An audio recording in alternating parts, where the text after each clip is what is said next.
Hi, my name is Sydney and welcome to the Reluctant Reader tag. I didn't know that you could physically tag people. I guess it makes sense, but I just didn't know. I didn't have any notifications for it, and I stumbled across Sarah, who tagged me in her video of this literally months ago, and I found it pretty recently, so I don't know how I accidentally stumbled across that notification, but now I know where it is.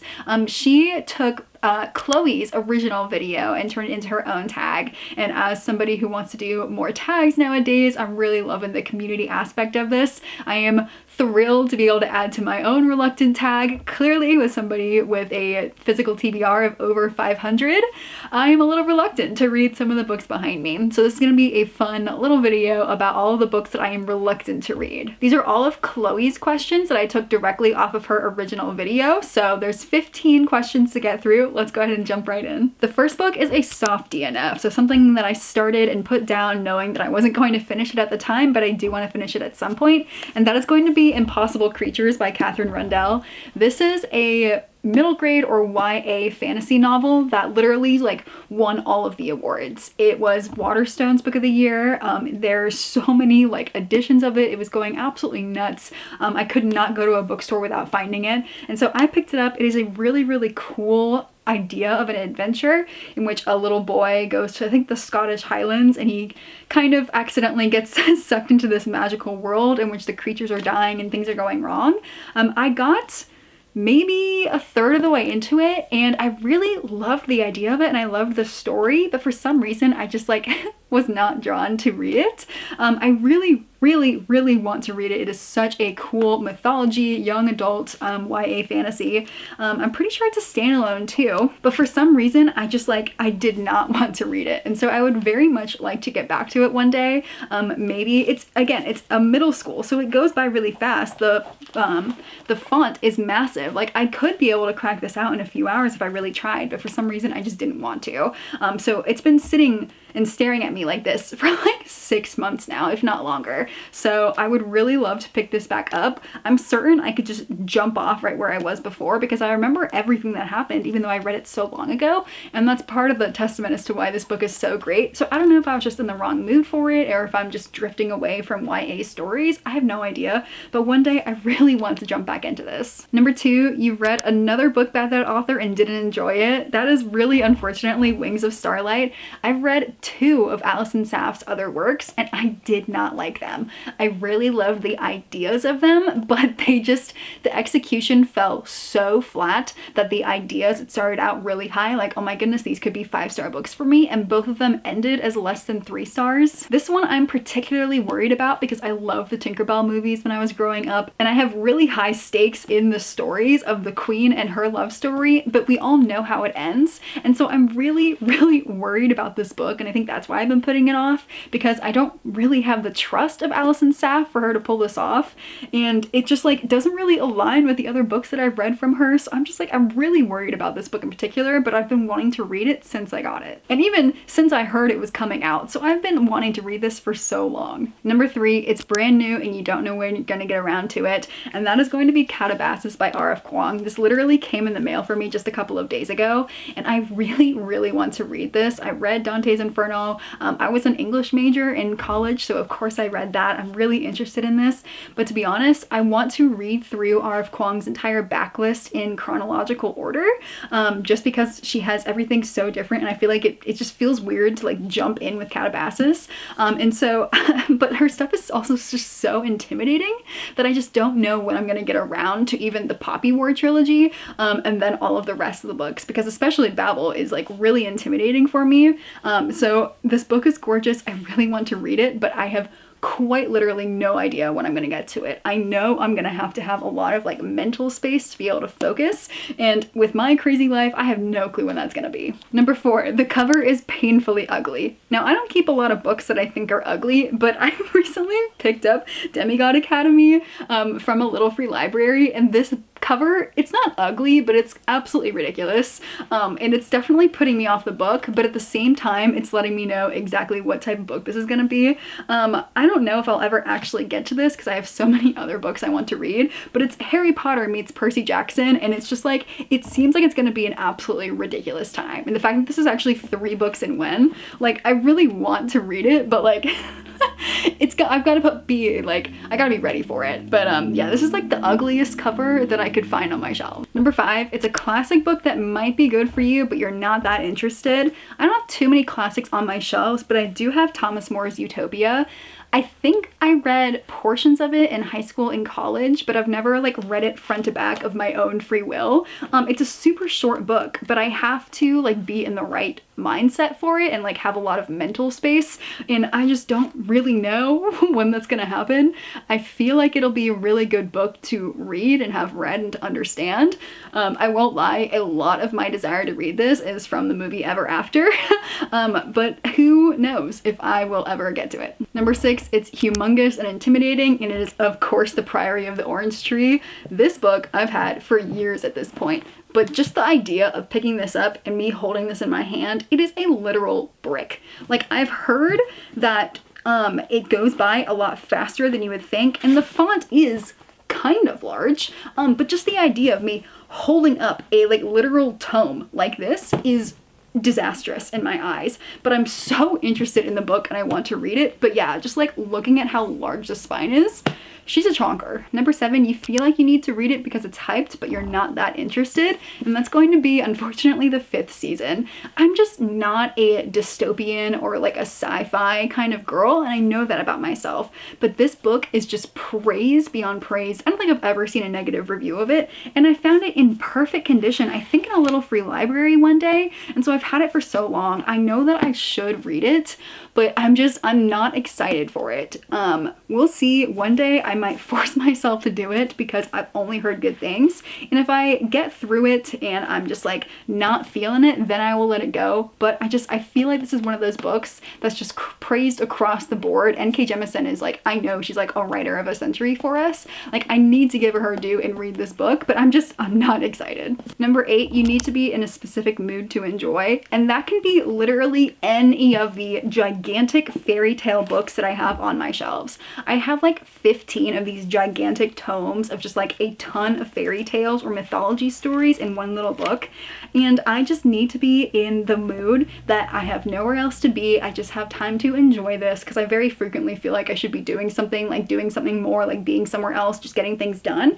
And so when the thought of picking one of these up happens, I feel like I would have to sit here for a week to finish it, and that gives me a lot of anxiety. So I feel like this is gonna have to be in a week where I have nothing to do. I have the time to just sit and read a couple of stories and then come back to it. Because I really, really hate having like unfinished books sitting next to me and waiting for me to read. They give me a lot of anxiety, but there's 0% chance that I can finish one of these in a sitting or within a week. Like, it's just not gonna happen. So I need to be in that very slow, relaxed situation, and it very rarely happens. But I really, really, really desperately want to read them. So it's a struggle. Number 9, you're on the fence about continuing the series, and that's gonna be Wildfire and the next book, I think, called Daydream. I've heard the best things about Daydream. I've heard okay things about this one, but it's mostly that I read Icebreaker years ago during like when I was getting into sports romances and hockey romances. It was towards the beginning of that incline, and I read a few and I was like, yeah, this is fun. But then I started reading other things and I was like, do I actually like this, or is it just reading it because it was popular? And it was definitely the latter. But I pre-ordered this one for who knows why. And so I've had it on my shelves for so long, but I'm like, do I really want to actually read this though? Because I think I gave Icebreaker like 4 stars back at the time, but I'm pretty sure if I read it now, I probably would DNF it. It's just not really in my preferred realm of books anymore. And so this one has been staring at me for so long. And the fact that I bought it for full money, it's just sitting on my shelves. Like, I feel like I should continue the series, but I also don't want to waste my time on it. I don't know. So it just sits there unread. Number 10, it's been on your TBR for a very long time. I can say that about a lot of the books behind me, but I'm going to say the Atlas 6. I got this one 4 years ago, November 2021. This is the indie pubbed version of the Atlas 6. I think people would rob me for this if they knew I had it, especially if they knew I had it unread. I've been wanting to read this book for so long, but I've just never felt the urge to pick it up because I'm a bit intimidated by it. I've put it on my priority TBR 2 years in a row now. It's still sitting unread. It's been with me for 4 years. I need to get to it. I literally need to get to it. Number 11, it's a genre outside your comfort zone, and that's gonna be the Alice Network. I really don't think I like historical war books, but I've heard nothing but good things about the Alice Network. It's just like one of those books that like everyone should read kind of thing, or at least I've been told. But the idea of like a historical war book like puts me in sweats. Like I have no desire to read through that. That's why I haven't read any of Kristen Hanna's books, or whatever her name is, like The Woman and the Nightingale. Like I've only heard good things about those books, but the idea of like reading a war book is like deeply unsettling to me, and I do not want to do it. I am happy to read like historical romances. Those are very fun. But historical war books, like I don't even want to read like modern day war books, or like I'll read fantasy war books, but like I need there to be like a sprinkle of romance in them, usually, at least a subplot. But the idea of reading this book where there's guaranteed to be no romance and just pain and death, I don't want it. I don't want it. So history books, really in general, unless they have romance in them, I am 0% interested. But I think I found this in a little free library, or maybe my grandmother even gave this to me. I know she's definitely recommended it to me, but she like only reads historical war books. So like that's a very grandma thing to do.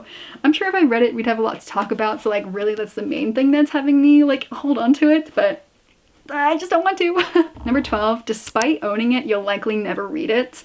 I hope that applies to none of the books behind me, but unfortunately it will apply to many. But the one I picked out is going to be Cinder, which is the first book in the Lunar Chronicles.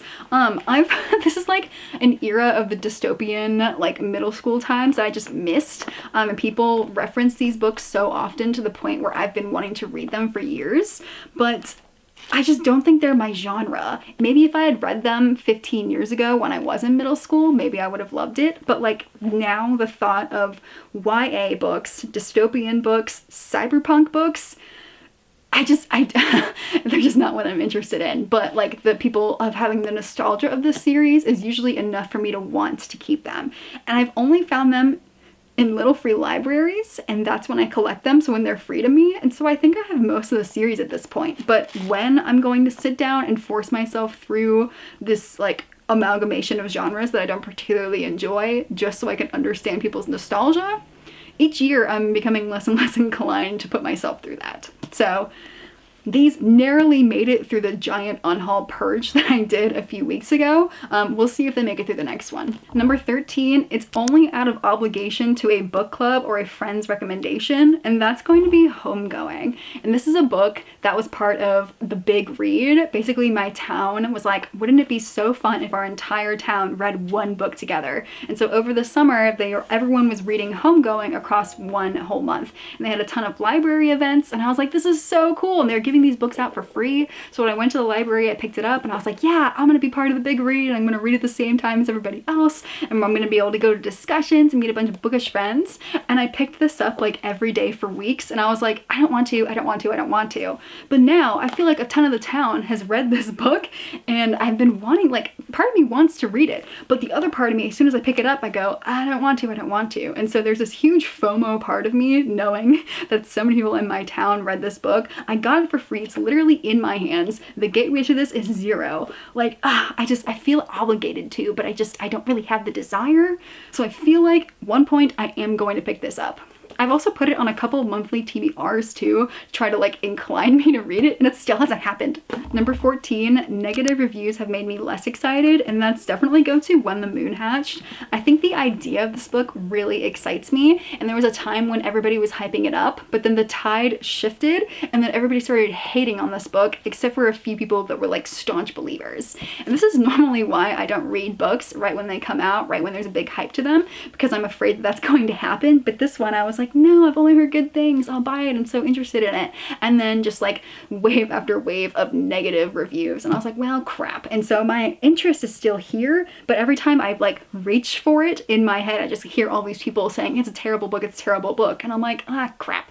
And so even though I try to block them out, like, I don't know. I feel like I'm gonna hear the reviews in my head when I read it. So I put it on this year's priority TBR to try to get me to like finally push myself to read it and form my own opinions. But every time I reach for it, man, it doesn't happen. It's also a pretty chunky book too. So like that's definitely putting me off of wanting to read it. But I think one day I will at least try, so I can try to form my own opinions. And number 15, a book I haven't read yet because it hasn't come out yet. And that is going to be my most anticipated book of the year, and that's Alchemized. That does come out at the end of this month. I am so incredibly excited. I'm going to read it pretty much immediately, and I very, very rarely do that for new releases for many reasons. I don't like the hype, you know, all this other stuff, whatever. But for Alchemized, I've been a Hermione girly for 10 years now, and I want to support Senlin Yu.